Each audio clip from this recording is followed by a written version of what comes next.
আসসালামু আলাইকুম। Mamun Munshi traveller page থেকে সবাইকে স্বাগত জানাচ্ছি। আপনারা কেমন আছেন?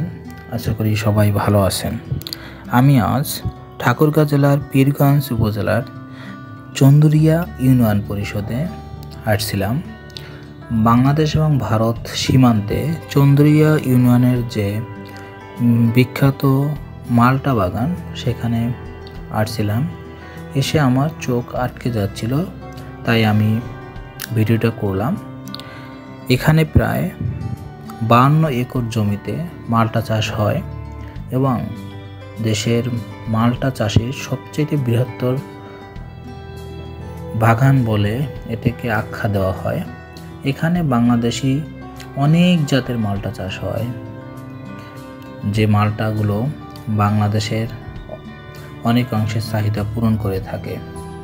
তাই আমি মালটা বাগান দেখে আমার মনে ভালো লাগলো এবং দেখে মুগ্ধ হলাম। তাই আমি এই মালটা বাগানের ছবিটা তুললাম।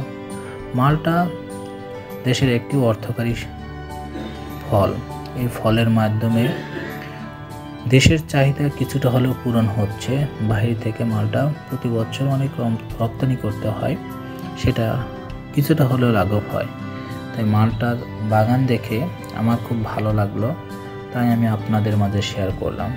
এরকম বিভিন্ন স্থানের বিভিন্ন জিনিস সম্পর্কে জানতে চাইলে বা দেখতে চাইলে মামুন মুন্সি ট্রাভেলের পেজের সাথে থাকুন। সুন্দরভাবে সব কিছু আমি ফুটিয়ে তুলব ইনশাআল্লাহ। সবাইকে ধন্যবাদ। আসসালামু আলাইকুম ওয়া রাহমাতুল্লাহ।